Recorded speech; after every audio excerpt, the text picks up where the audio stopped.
Hey guys, welcome back to another episode of Final Fantasy VI. In our last episode, we defeated Hydon and Strajo received his ultimate lore, the Grand Delta. I also spent some time getting Tsunami. I got Leviathan. You can see in my Esper list, I now have Leviathan here. So what we're going to do now is we are going to get another optional Esper in the GBA version, and we start that process outside Jador here. So go in and we listen to this awesome music, and there's a NPC here that we need to talk to.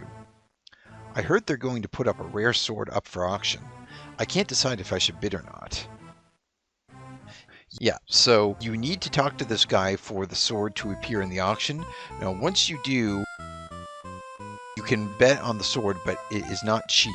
To purchase the sword, you need 500,000 gil, or 500,000 gil. Now, you'll see if I open up my menu, I have more than that, but this is not likely that you have this much gil. You're probably thinking, how did you get this much gil? Well, I'm going to show you. I did say in one of the previous episodes that I don't find Realm particularly useful, but this is one area where she shines. And that is because of a piece of equipment that only she can wear, the cat ear hood, a hood that doubles the gil obtained after battle. So if you don't remember how to get this, or you're missing this from your inventory, I did mention how to get this earlier. You can steal an imp partisan from the Greater Manti in the forest north of Jador, and then you can bet the imp partisan in the Colosseum to get the cat ear hood. I showed you how to get the imp partisan in a stealing expedition video, and I showed you betting it to get the cat ear hood in the Colosseum video. So if you're unsure of that process, you can check those previous episodes where I pick up this item. But this is basically how you get a lot of gil quickly. Now, there's basically two methods you can use to get gil. In the old SNES version, there was a glitch you could use with the Mugbears in Mount Zozo, where you let them steal gil from you, and then when you kill them, you get the gil back, and the cat ear hood doubles the amount of gil you get back, which is probably the fastest way to do it. Unfortunately, in this version, that glitch no longer applies. That was a bug that they fixed, but there is another place that we can go, which is very lucrative, which is here, the Miranda Desert. Now, we've been here before hunting cactars and slugworms, so you'll be familiar with these battles. But just in case you've forgotten, I want to show you this. So we use our special Vanish-Banish combination.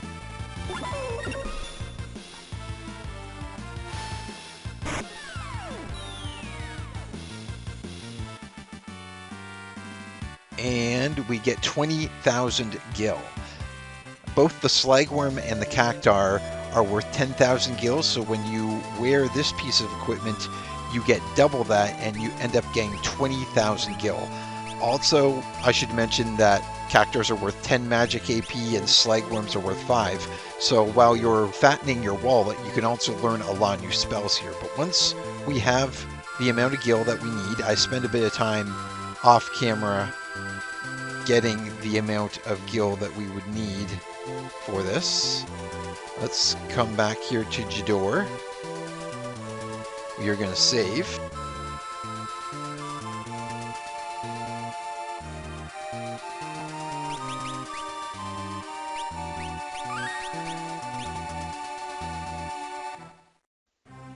And now we've talked to that NPC. Like I said, you do need to talk to this guy first in order to make sure that the sword appears in the auction. So now we'll try to get the sword.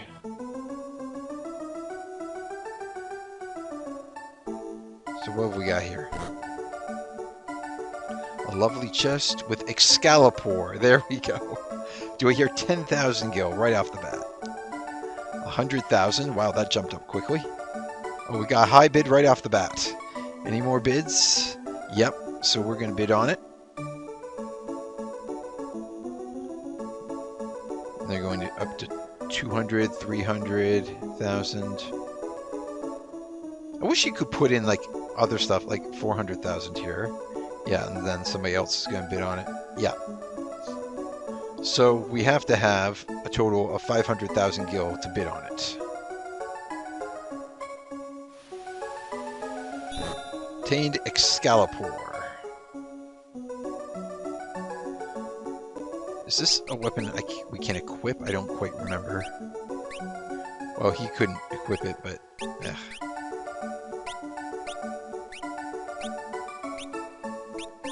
Let's see if it actually shows up. Yes, it does. Excalipoor. It says Legendary Holy Sword with a question mark. But as you can see, it is a very poor weapon, as the name suggests. Not that useful. So anyway, now that we have this sword... Oh, I think we had to talk to the NPC again, now that we have the sword.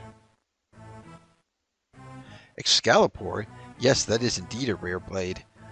Apparently, somebody's been making off with rare swords from the Colosseum. You'd best keep an eye out. So, yeah, there's somebody at the Colosseum who is going to want this Excalipoor. So, we need to be ready to face that opponent.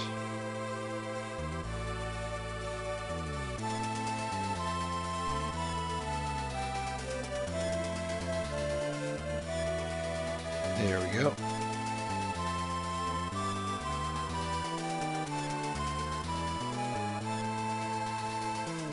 So we're going to save out here as well.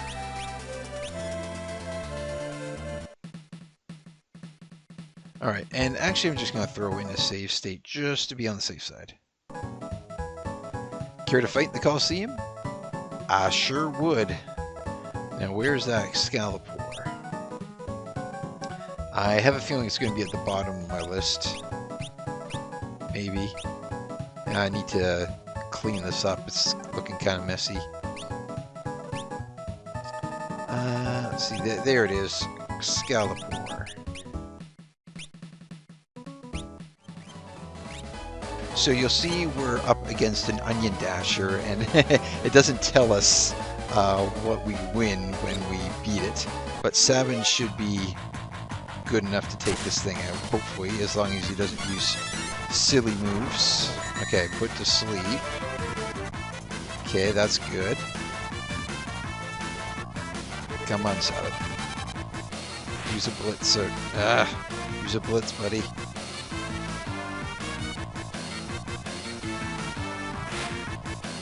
Hey, he's just probably going to keep attacking it. Traveler. I think he's in the back row, which is the problem. But this should deal good damage. There we go. And I got the Merit Award. Hey, that's quite a rare sword you've got there. I think I'll take that sword for my own. And look who it is. It's Gilgamesh. If any of you played Final Fantasy V, this guy should be very familiar to you. Alright, let's...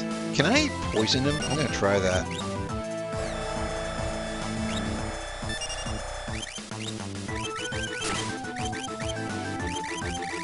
This guy is not playing around with damage.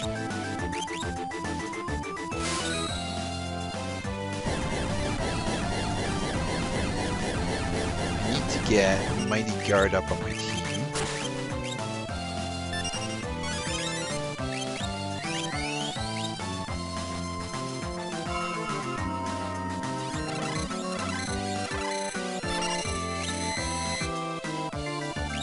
There. Yes, so I put the Black Belt and the Master's Scroll on Edgar, so when he gets hit, he retaliates with 4 hits from the Zentetsuken. Now I'm just being a little cautious here because, yeah. Phantom here. So at this point, he decides to get really cheap by buffing himself. Haste. And he's going to do something else. Do I have Dispel yet? I know... I think most of us are missing it. Just going to check if anyone knows Dispel. Doesn't look like it.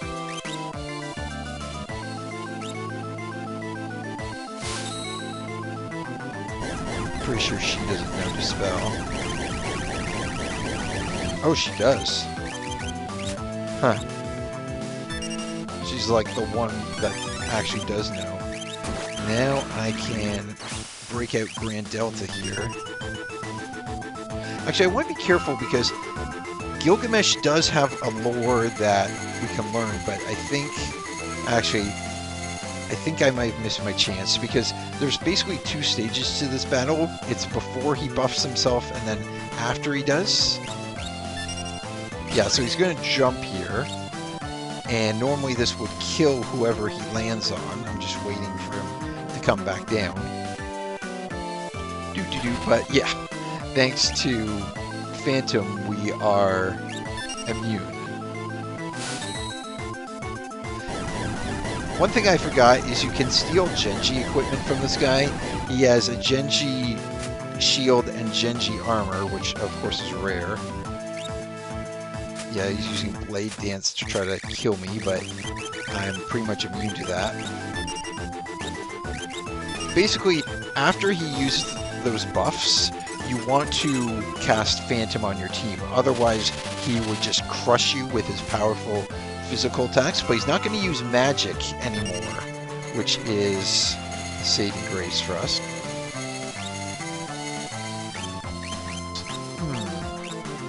It appears I misjudged your strength.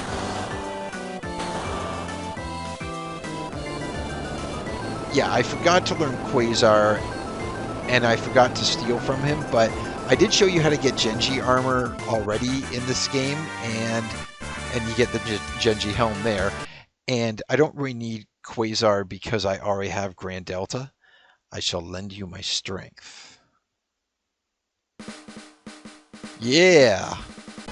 Obtained Gilgamesh Magicite, that's right. So we're going to take a look at Gilgamesh and his Magicite here. So he teaches Quick and Valor. So Valor is a new one. It's probably not something that you've seen before. Increases the damage dealt by each ally's next physical attack.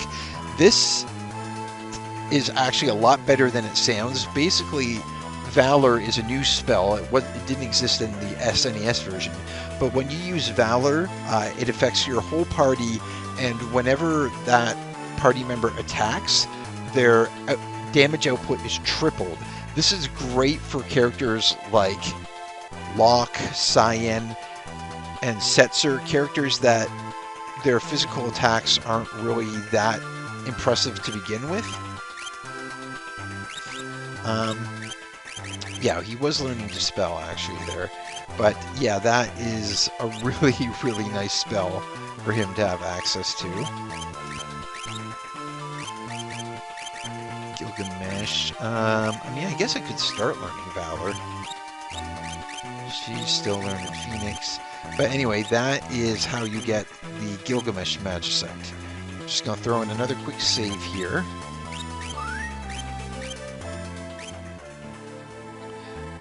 So, now that we have our new optional Esper, we are going to change our team around here.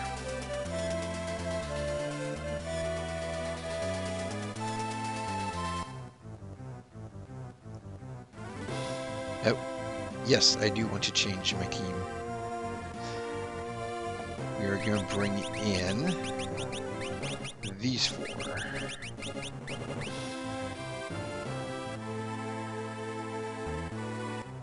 And actually, I'm going to remove everything.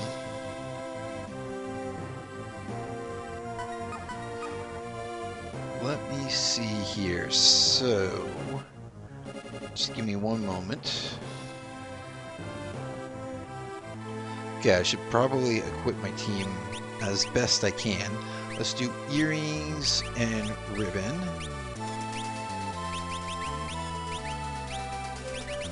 Earring and ribbon. Where is it? Give him the gold hairpin in a ribbon. And same for her.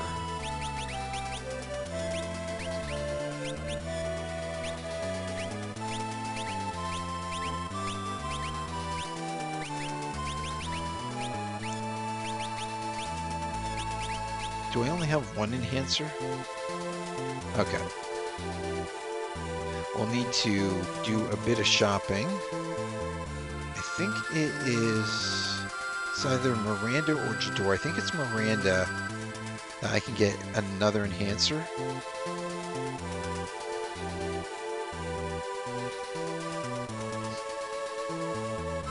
The next section of the game that we're going to tackle, I kind of forgot to prepare for, so I just need to do a bit of shopping to make sure that my team is set up properly.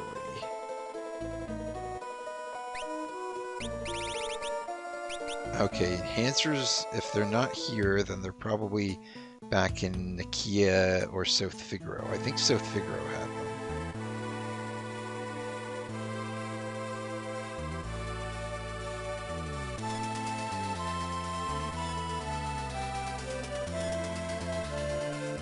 Alright.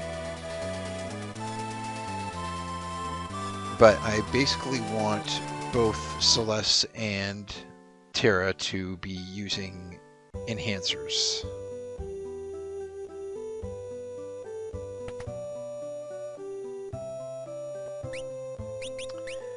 Enhancer, there we go. I know it's not as strong as the Zenton Sukin, but that's okay. Are there any other weapons that boost their magic? Not as much as those do. And I want to see if there's anything that boosts her magic stat. The magical brush. The mithril rod. Yeah. Okay. And let's check the relic shop as well.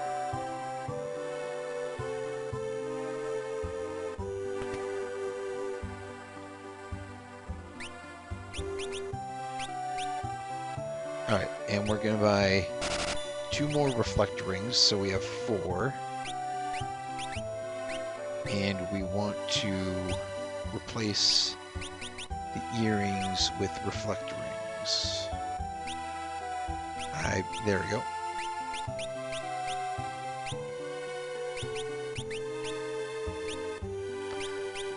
Now this is a hard choice. I'll probably remove the ribbon for him.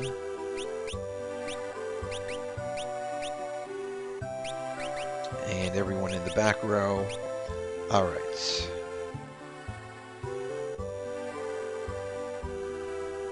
So I think that should be my team setup. One other thing is I have not set up espers yet.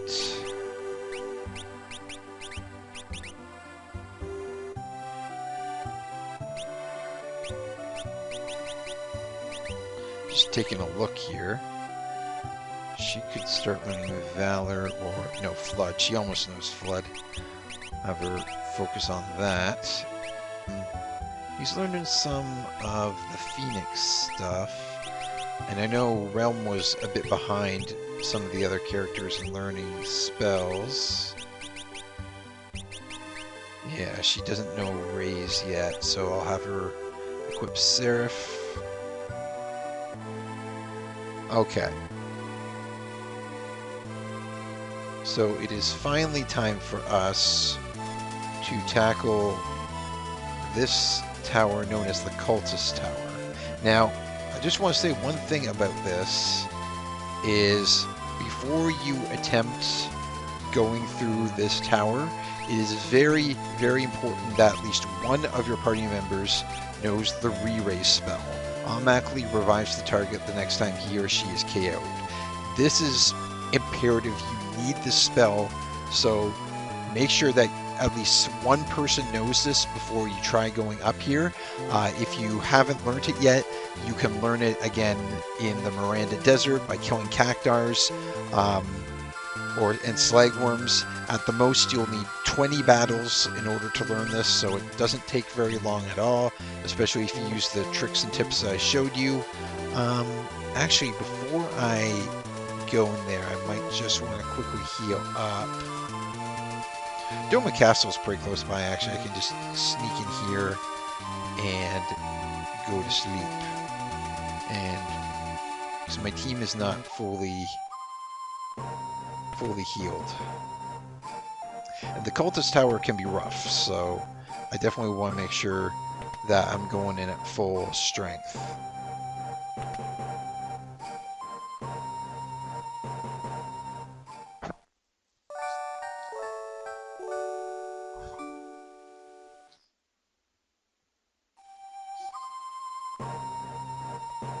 Alright, let's go.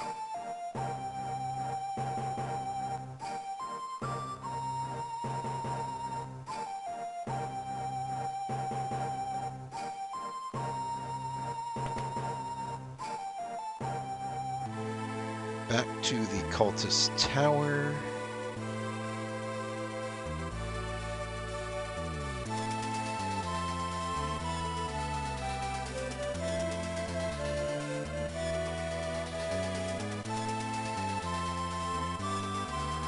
Alright, so as you can see, I've picked a mostly magical team to tackle the tower here, and that's going to make sense in a minute. And these guys are just moping around. No use talking to them. They've given their souls over to Kefka. All they do now is shuffle about, praying to him day in and day out. Yeah, Straggio fell in line with them, but thankfully Realm was able to snap him out of it. For 100,000 gil, I'll tell you where you can find some hidden treasure. No, I know where it is. This tower is home to the cult of Kefka. There's supposed to be a priceless treasure on the highest level. But you can only use magic inside, so you'll never make it to the top without strong magic. Treasure, treasure.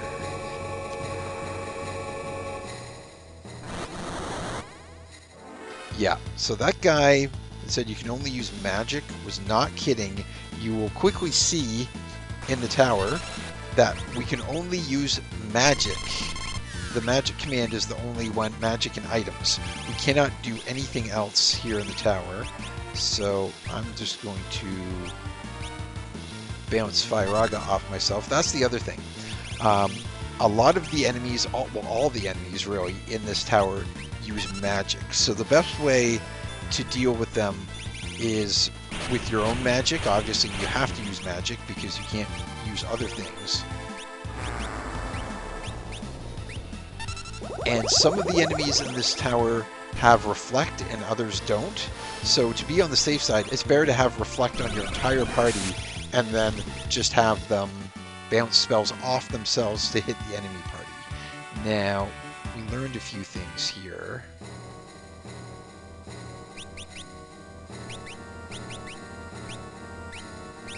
Sheer Flood. I'll have her start on that.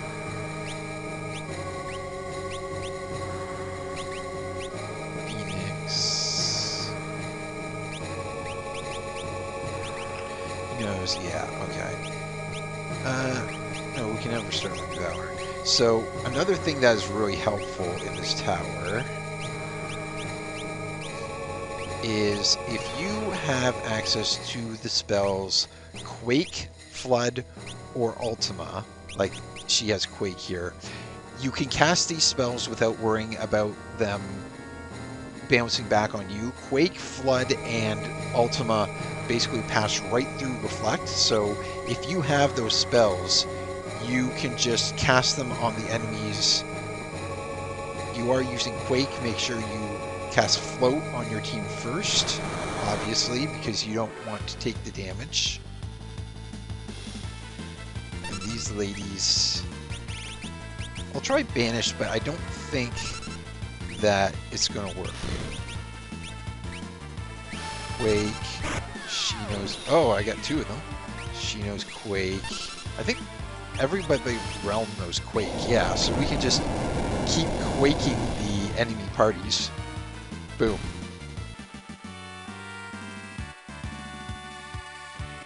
Terra learned Dispel. Another thing about the Cultist Tower, you get a lot of magic points very quickly.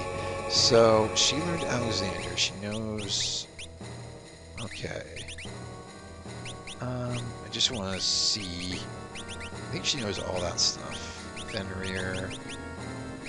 Cactar. She doesn't know Hastega yet. Somebody does... Yeah, she does have... Okay, she should start learning Dispel and Shell. He can just keep working on Phoenix. Did she learn... She did. Okay. That's good, good. She should probably start learning Quake. So there's a door in here. Safety bit. This is a really nice relic because it kind of does what the Memento Ring does for Realm, but does it for everybody.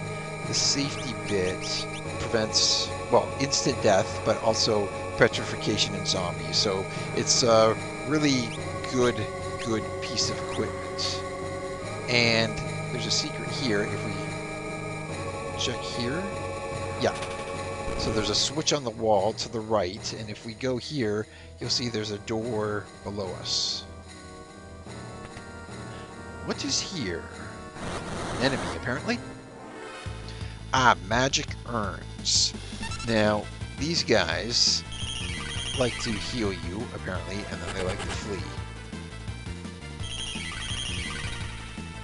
I forget if the magic urns, if there's a point in fighting them. I don't quite recall. Because I know in other games, like, magic urns are kind of, like, really good. And they're healing me, which is really nice, so I kind of feel bad that I'm killing them over here, but... Oh, they just absorb it. So I'm just going to wait it out, actually, because they're healing me with items like elixirs and ethers and that remedy, which is not really needed. I don't think it removes float. No, it does not. So I'm not sure what I'm supposed to do here to, if I should actually kill them or just run away. I mean, they're helping me, so I don't quite remember if there's a point to killing them in this area anyway. Okay, obtain the air anchor. This is a tool for Edgar, and obviously we don't have Edgar in the party, and we can't use it in the Cultist Tower anyway. But basically what the air anchor does is it hits all enemies not for damage, but instant death as soon as they make a move. What is amazing about this is it never misses. Now, there are a lot of enemies that are immune to instant death, so if they're immune, air anchor does nothing.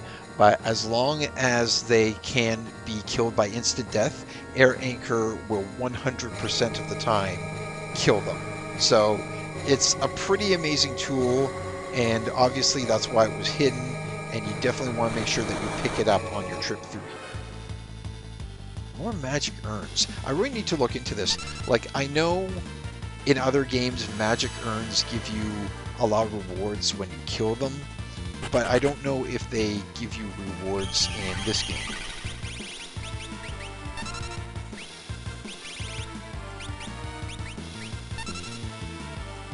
I'm gonna try a few things. Okay, banish did not work. Can I use drain? No. I don't know if I can kill them with spells. Like, I use Quake, right? And they just absorb it. Do they absorb bio? Yeah. I don't think you can kill them with magic, so I'm just gonna run from these encounters.